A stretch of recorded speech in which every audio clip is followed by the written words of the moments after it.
Bonjour à tous et bienvenue dans cette nouvelle vidéo Billets d'humeur. Oui, je sais, c'est rare, il était temps que j'en sorte une. J'aurais voulu vous proposer plus de vidéos durant le confinement, mais voilà quoi, je n'ai aucune excuse.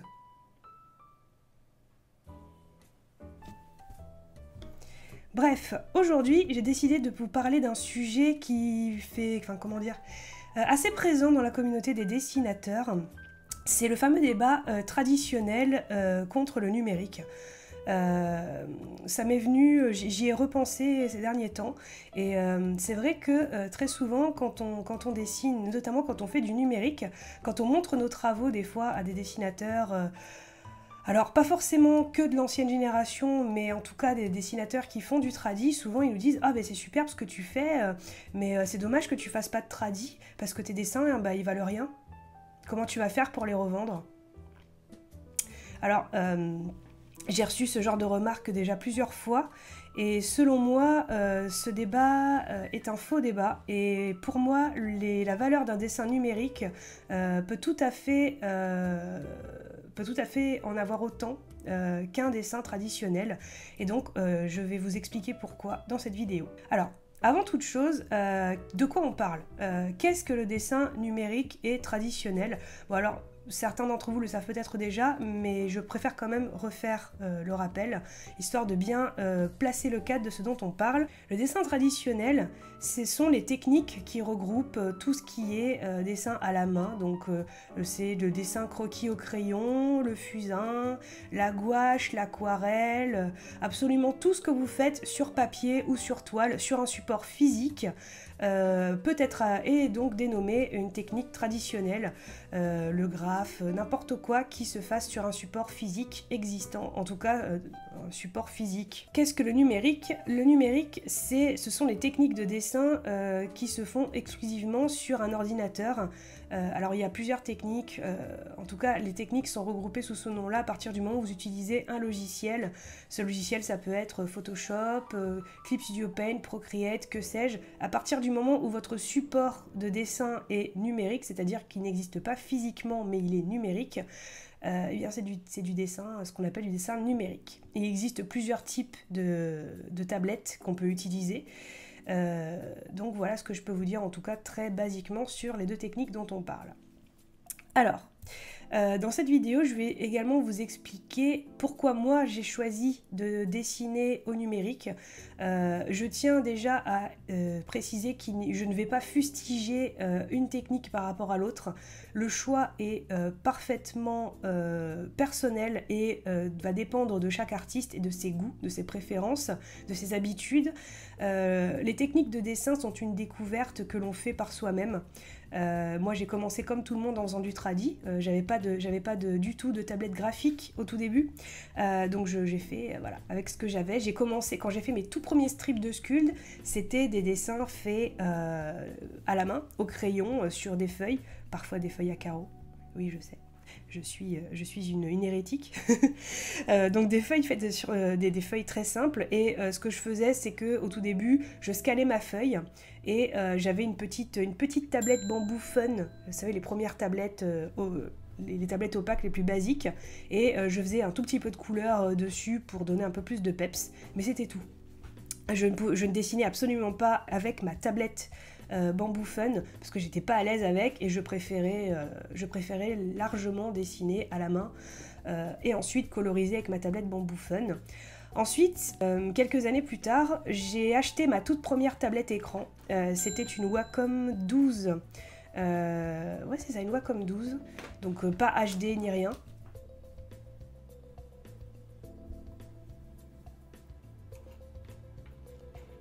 Lisa.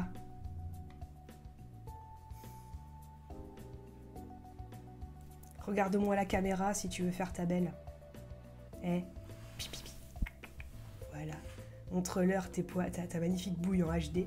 Je disais donc, j'étais trop contente, et en toute honnêteté, ça a changé ma vie, personnellement, parce que ça m'a permis d'aller beaucoup plus vite dans mon processus de création des BD principalement. également de l'illustration, mais pour moi ça a marqué un tournant dans ma manière de dessiner. Ça m'a libéré ma créativité, je me sentais beaucoup moins limitée et surtout à l'époque, comme je travaillais à l'hôpital à côté et que je dessinais sur tout mon temps libre de l'autre, je préférais en fait le numérique largement. Moi ça a été vraiment le coup d'envoi de ma préférence pour cette technique-là.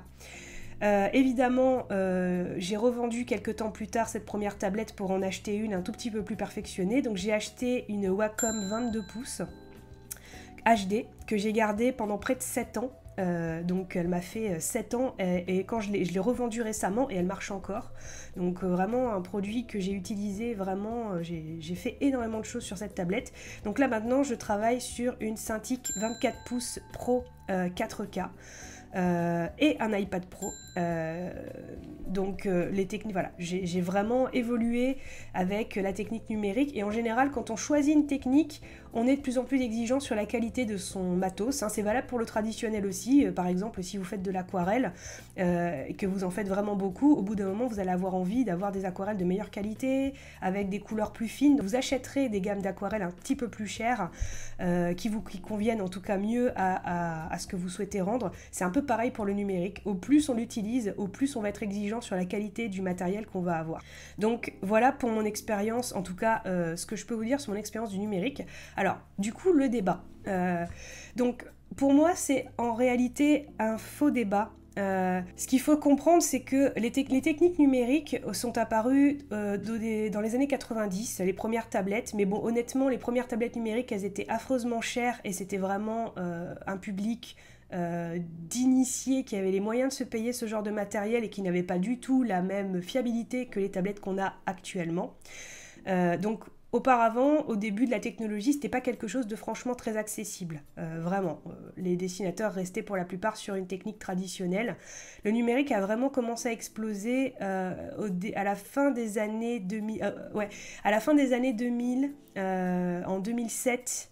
Un petit peu avant déjà, mais à partir de 2007-2009, là on a commencé à voir de plus en plus de personnes qui utilisent des tablettes graphiques, tout simplement parce que les prix ont commencé à baisser et qu'on commençait à avoir enfin des tablettes avec des exigences de précision qui étaient tout à fait correctes, notamment au niveau des tablettes écran. Au plus le temps passait, au plus on avait des sensibilités de stylet qui étaient extrêmement élevées, avec un trait précis, une sensibilité. Ce qui compte quand on fait du numérique surtout, c'est la sensibilité du stylet quand vous allez le poser sur l'écran, qui est absolument primordial. Également, ce qui va compter, c'est le décalage. Alors, c'est un des écueils qu'on fait au numérique le plus souvent. C'est vrai que quand on travaille sur tablette graphique, après ça va dépendre également du PC dont on dispose, mais il va y avoir une certaine gêne, notamment un micro-décalage, mais vraiment minime, hein, c'est quelques millisecondes, mais quand on dessine, on le ressent. Et ça peut gêner, et ça peut vraiment gêner certains, et les dissuader de faire du numérique, ce que je peux tout à fait comprendre. Mais on s'y habitue, on peut s'y habituer, en tout cas moi je m'y étais habituée, ça m'empêchait pas de dessiner à peu près normalement, mais par contre c'est vrai que il y a une différence entre le trait que j'ai au traditionnel et celui que j'ai au numérique qui est un tout petit peu différent. Donc il y a quand même un décalage. Je précise aussi que si vous ne savez pas dessiner de base au traditionnel, en tout cas de manière basique, hein, c'est pas la peine de prendre une tablette numérique en espérant que ça va vous faire dessiner mieux. C'est pas du tout le cas. Déjà, si vous n'avez pas les bases en dessin, une tablette ou un ordinateur ne dessinera pas pour vous. Vous allez avoir quelques petits boosts. Par exemple, vous pouvez faire de la correction de traits, ce qui est extrêmement pratique si vous voulez éviter les tremblotements.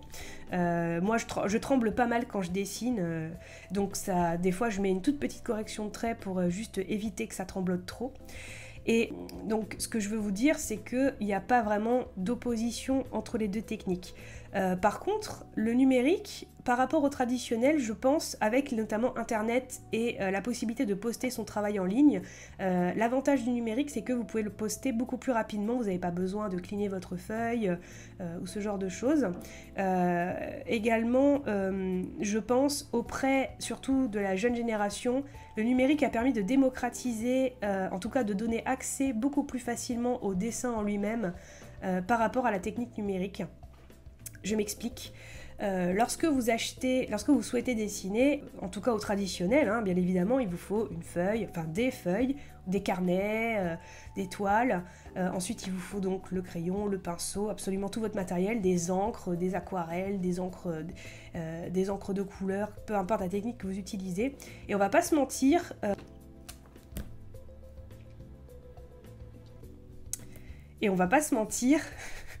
Lisa qui fait son show, je suis désolée. Ça peut quand même revenir à un certain coût. Alors plus sur le long terme, à force de racheter. Et autre chose aussi, il faut avoir la place d'avoir tout ça chez soi. Si la personne ne dispose pas d'un atelier, eh ben, c'est compliqué pour ranger absolument toutes les feuilles, le matos, les encres, l'aquarelle, ça prend de la place. Et donc, c'est là où le traditionnel peut-être avoir une limite. C'est au niveau du stockage. En tout cas, moi je vois en tout cas ce principal écueil. Qui plus est, évidemment, si vous ratez votre dessin, vous recommencez. Le numérique a l'avantage au moins vous pouvez corriger. Alors certains vont voir ça comme un défaut. C'est vrai que ça peut aussi donner l'habitude de ne pas forcément, ça peut donner peut-être la mauvaise habitude de trop revenir sur les erreurs et ça fait perdre peut-être un tout petit peu d'authenticité à l'échec. Je concède en tout cas ce défaut-là au numérique. C'est vrai qu'on a tendance à corriger très souvent, ce qui est un plus parce que ça fait gagner du temps, mais qui peut être vu par certains par un moins. Moi, je ne le vois pas vraiment comme un moins, à vrai dire. Je le vois plutôt comme la possibilité de gagner un petit peu du temps. Et honnêtement, ça m'empêche pas de faire des erreurs, hein, d'être au numérique. Ça m'empêche pas de rater des dessins et de devoir les laisser de côté ou en tout cas les recommencer plus tard ou revenir, ou ne jamais revenir dessus. Donc les échecs au numérique, ça existe. Comme au traditionnel, il y a des ratés sur lesquels on ne peut plus jamais revenir. Donc ce défaut, en tout cas cet argument-là, pour moi, ne tient pas vraiment. Tout ça pour vous dire que, effectivement, le numérique a permis de donner accès à plus de personnes, tout simplement, au dessin et à montrer ses possibilités sur Internet de manière plus simple. C'est paradoxal quand on connaît parfois le coût des tablettes, qui est certes très élevé, mais par contre, une fois que vous avez acheté votre tablette, pour peu que la tablette soit de bonne qualité et que vous n'ayez pas à la changer tous les 2 ans, hein, en général, les tablettes sont plutôt robustes. Ça arrive rarement, mais ça peut arriver. Mais en tout cas, votre tablette, vous allez la garder pendant des années et vous n'aurez pas besoin de racheter des encres ou du papier ou que sais-je. Vous aurez juste besoin d'avoir un logiciel de dessin. Et c'est tout. Donc, ce que je peux vous dire sur... grosso modo, les avantages et les inconvénients de chaque technique. Alors, il y a aussi, quand j'ai parlé de la différence de traits, c'est de moins en moins vrai, surtout avec l'évolution on va dire, du matériel. Je vais vous donner un exemple. Il y a quelques temps, j'ai posté sur les réseaux sociaux un extrait de planche sur un projet sur lequel je travaille actuellement. Et donc je poste la planche pour dire voilà, en ce moment je travaille sur ça et tout, c'est cool. Et là je reçois un commentaire d'une personne qui me dit « Ah, c'est merveilleux, tu t'es enfin mis à la technique traditionnelle, c'est tellement beau, on voit que ton trait est plus naturel et tout. » Et là, alors j'avoue, quand j'ai fait ce commentaire, j'ai bien rigolé. Alors, c'est rien de méchant, hein, mais c'est... Voilà, je rigolais intérieurement, c'était une petite victoire, donc évidemment j'ai répondu à la personne en lui disant c'est très gentil, mais il n'y a pas une once de traditionnel dans ce que j'ai fait. La planche, je l'ai entièrement réalisée à l'iPad Pro avec Procreate. Et là, la personne, elle était ah bon, mais comment c'est possible d'avoir... On dirait vraiment que c'est fait. Oui, je sais, mais voilà, quoi, c'est... Maintenant, on arrive à faire des choses absolument confondantes, comme du traditionnel. Pour peu qu'on ait les bonnes brushes, qu'on sache utiliser le matériel, on peut très bien faire quelque chose qui soit tellement bien fait qu'on peut le confondre avec du traditionnel. Donc voilà, petit exemple, comme quoi, voilà, quoi, ça, au final, quelle importance que je fasse mes planches au tradi ou au numérique. Je suis beaucoup plus à l'aise au numérique, donc leur qualité sera plus élevée de toute façon au numérique. J'ai déjà essayé de refaire des planches au tradi, surtout quand j'étais à l'académie Brassard-Delcourt. Évidemment, c'est normal, hein, on a fait des exercices et j'ai essayé de refaire des techniques, des planches au tradi. Et en toute honnêteté, ça fonctionnait pas. Ou en tout cas, la seule fois où ça a fonctionné, c'est quand j'ai fait de la technique mixte. La technique mixte, c'est une solution, hein, je vais y revenir, mais ça consiste à faire sa planche, par exemple, vous faites votre crayonné et votre au tradi. Ensuite, j'avais fait un lavis à l'aquarelle en monochrome, donc j'avais pas utilisé de plein de couleurs, j'avais juste utilisé un gris. Ensuite, j'ai tout scanné, j'ai fait en fait mes couleurs à Photoshop. Et donc j'avais fait une technique mixte et là ça avait plutôt bien fonctionné. C'est un exercice de copie qu'on avait fait, j'avais reproduit des planches de Nob sur Mamet et j'étais assez bluffée par le résultat et ça prouve que si je le voulais, je pourrais très bien faire de la technique mixte et utiliser les deux. Voilà, donc ça fonctionne très bien, beaucoup d'auteurs le font, ils font les crayonnés main et ils font peut-être leur ancrage au numérique ou pas, ou juste la couleur. On peut faire tout ce qu'on veut en fait, et c'est pour ça que j'en viens à ce que je veux vous dire, c'est un faux débat. Quand quelqu'un vous dit « Ah c'est dommage, tu dessines bien, pourquoi tu fais pas du traditionnel ?» C'est, à mon sens, ça n'a aucun sens. C'est comme si quelqu'un vient vous voir, admettons vous faites vos planches à l'aquarelle, il vient vous voir et fait « Ah c'est dommage, pourquoi tu fais pas de la gouache plutôt ?»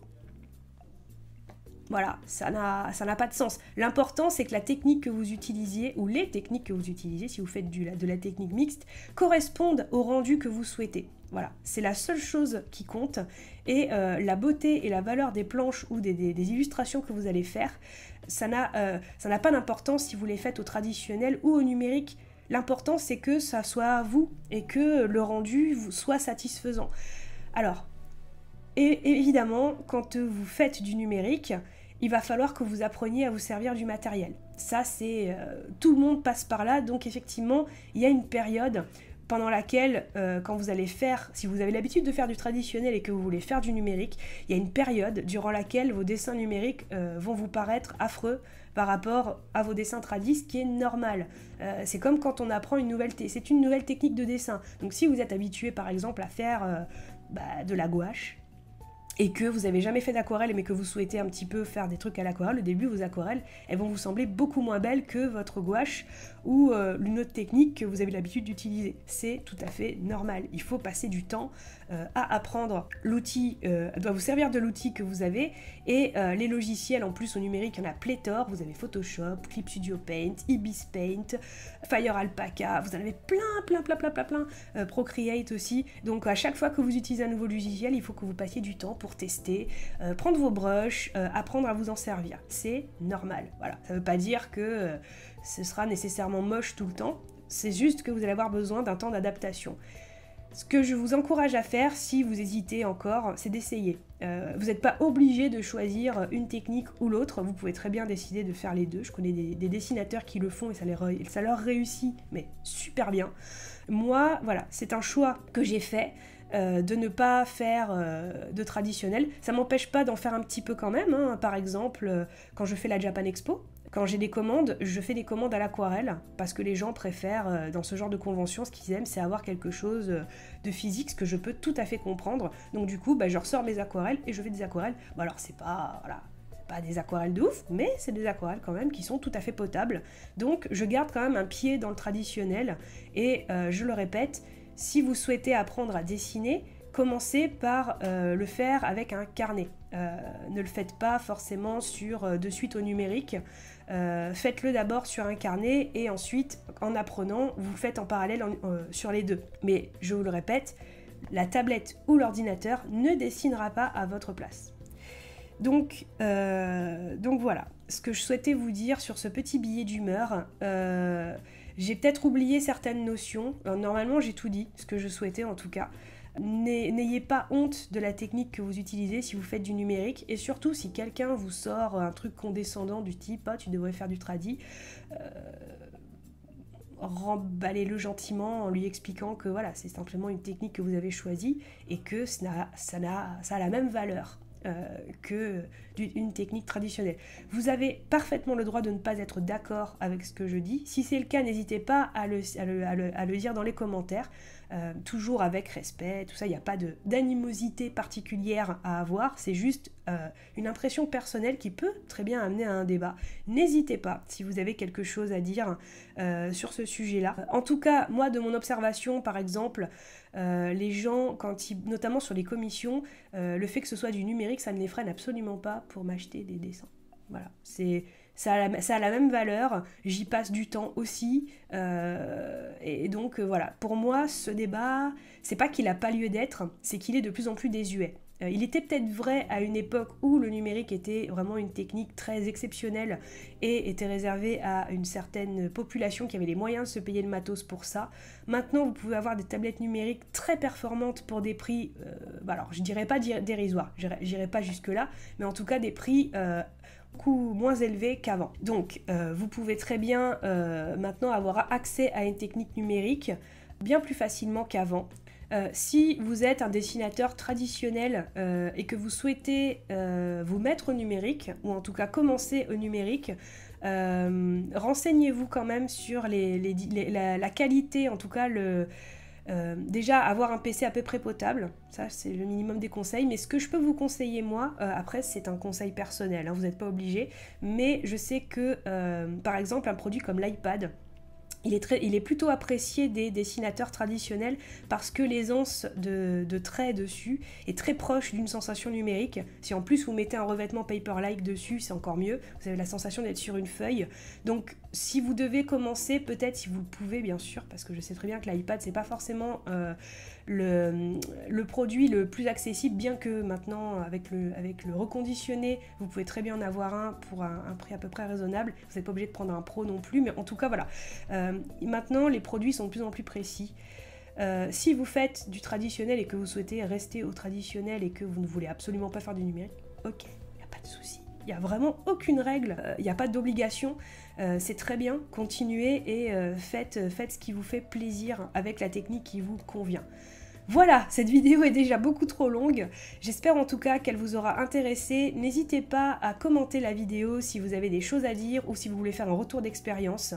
Vraiment, ça me ferait très plaisir. Je tiens à vous remercier également pour votre soutien sur la chaîne. Je poste pas forcément très souvent des vidéos de ce genre pour le moment. En tout cas, le rythme que j'ai est plutôt lent. Pour l'instant, ça me convient. N'hésitez pas à me dire si vous souhaitez que j'en fasse un petit peu plus peut-être. J'ai pour projet aussi de faire des petits tutos. Ça me ferait plaisir d'en faire, j'aimerais bien. Donc je vais essayer de mettre ça en place. En tout cas, merci à vous d'avoir suivi cette vidéo. Comme d'habitude, si ça vous a plu, n'hésitez pas à vous abonner à la chaîne, à mettre un pouce bleu et à partager si elle vous a plu. Merci à tous et à très bientôt. Ciao!